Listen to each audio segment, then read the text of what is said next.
All right, folks. Well, welcome back. It's great to have you back. It's Cape Rugby TV time. We're talking about what's happening with the Western Province Club Rugby. So much to catch up with in the current situation with winter, and we will talk about all that in a second. But before we get going, big thanks, of course, our partners on board with us, Score Energy Drinks. You can win yourself a case of Score a little bit later during the course of the show, and of course, CyberSmart, internet service providers. You can see them behind me right now. Back in studio, Faisal Felton, nice to have you back, man. Good evening, JP and listeners. Always good to be back. And Alistair Taste, nice to have you back. Nice to be back after a couple of weeks. Yeah, you've been away for a while. Yeah, we've been away at USA's last week. For the folks that don't know what that means, what does USA mean? It's a university sport. Rugby USA's, it was in Pretoria. Yeah. So we basically play 3 games in 5 days.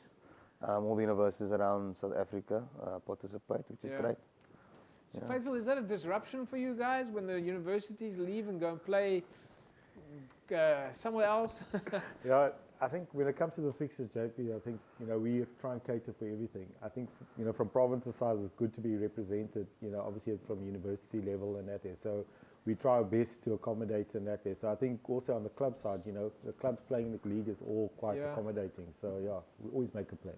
But the last few weeks, I mean, I know we sort of touched on this last week as well, but the last few weeks, maybe for the universities, they would have been playing anyway with the weather that is the way it's 100%. been. Yeah. Yeah. So I think with the universities, they're on the break now at the moment currently. Yeah. So there's the the exam period, and then also they have the holidays. So it's always difficult for the universities to get their players because most of them go home. So I think from the 26th of July, basically, most of the universities start coming back in that day. Yeah. Most horrendous weather. I don't recall it ever like this, Faisal. Maybe, I don't recall it. In 25 odd years of talking about club rugby, I don't recall that we've had so many disruptions and so many waterlogged fields. Do you? Look, last year was also a nightmare. It also depends on in terms of which days it rains. Last year Saturdays and stuff, we had a number of games that were postponed. So, the one thing I say, a lot of people want to look at the format, they want to change it and that. I said the difficulty that you're going to have is playing more games. Currently, you're playing 14 weeks of rugby, and already you're struggling to complete fixtures. So, and I think the weather, it's getting worse as opposed to getting better in that day. So I think next year as well, it's going to be even worse. Yeah.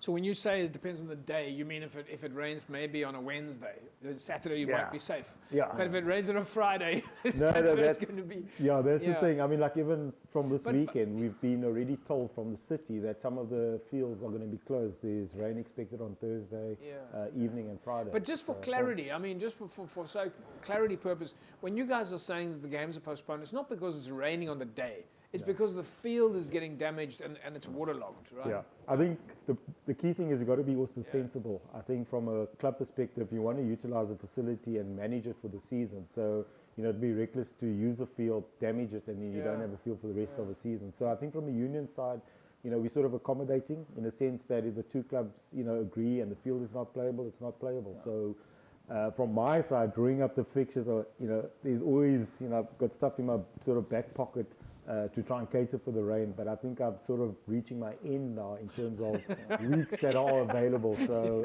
it is a challenge. Yeah. I think also a big thing is the player welfare. Yeah. Making sure that the players that's safe for the players to play. 100%. I mean, you can't scrum on a field where you don't have the underfoot to wet or there's no grip. Yeah. So scrumming is a concern for you guys? Scrumming is a concern, the breakdown, just in general. So the player welfare comes into play. But JP, I think when we played back in the day.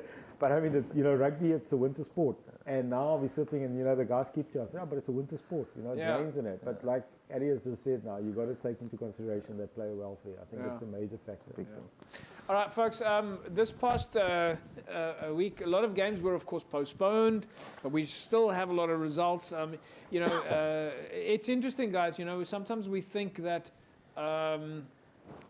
there's only a handful of games because so many games got postponed. But at the end of the day, when you compare it to maybe other provinces, even with all of our postponed games, there were more matches being played than when another province had their full contingent playing.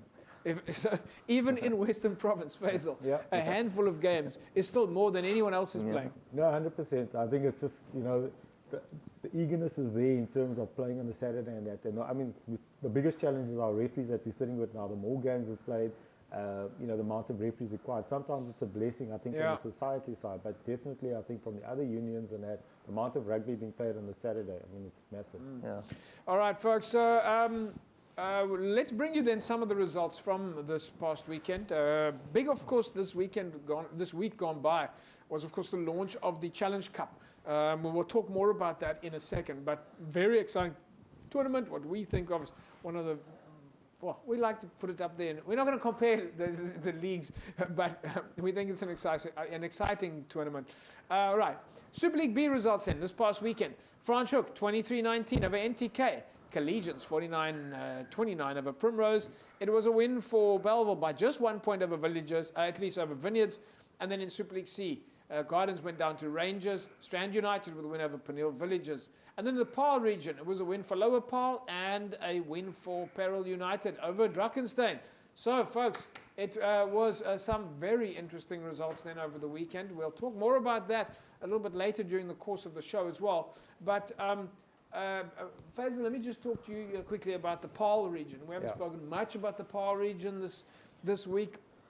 And the result that jumps out for me there is Peril United with that win over Drakenstein. And Drakenstein, of course, the old Allendale. Yeah. No, definitely. I think Peril United and that I wouldn't say getting their house in order, but you know, they've got nice and I think strong executive. I think, you know, the foundation of a club is built around, you know, the manpower, the support and that there. So it's good to see them doing well. You know, they've been struggling a bit, but it's nice. I think that will give a bit of confidence to the team and the, you know, the club as a whole. Well, there's a team also there that just keeps coming. They keep going year after year. They play their rugby, struggle like everybody else, but they put their boots on and they play. Totally. I think that's the thing with clubs, in the sense that, you know, you go through that difficult period where you struggle a bit in that, and I think what makes you strong is how you get through that period. And I think, hopefully, I think from Peril United, it's now the turning point, and you know, from here going forward, you know, just go from strength to strength. And of course, Drakenstein is the former Allendale, and that's of course the Correctional Services Club. Yeah.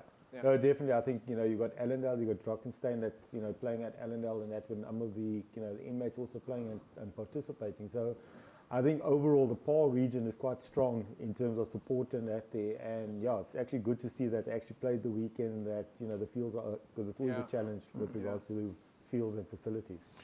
All right. Alistair, Super League C. If we look at Super League C there, a win for Rangers over Gardens, and then a win for Strand United over Peniel Villagers. But we will take a look at the logs there. But is there anything that jumps out for you there? I think it was the Strand win over Peniel Villagers. There's Peniel's in the top half of the table. But also even the Rangers and the Gardens game, they're battling for that mid. You know, just I think that 6th, 7th, 5th position there. You know, but once again to get through the weekend playing, you know, that was a big thing. Yeah. With all the rain it was done in Cape Town. Faisal, when we come back from the break, we're going to talk about the Promotion Cup, the Promotion Cup, and of course the Challenge Cup. That is an exciting announcement. Before we look at that footage, the split has now happened. You've got your top 9 from Promotion, and you've got your draw from Monday. Yeah, so it's now the split. It's now sort of downhill to the season. It's the second half of it and that there. So you've sort of established who's who. I think from, you know, the Promotion Cup, it's now good to see in terms of the strength versus strength, you know, competing against the other leagues. And I think also from the Challenger Cup, it's also the opportunity to play against teams that's not normally in your region. So I think it's a fantastic competition.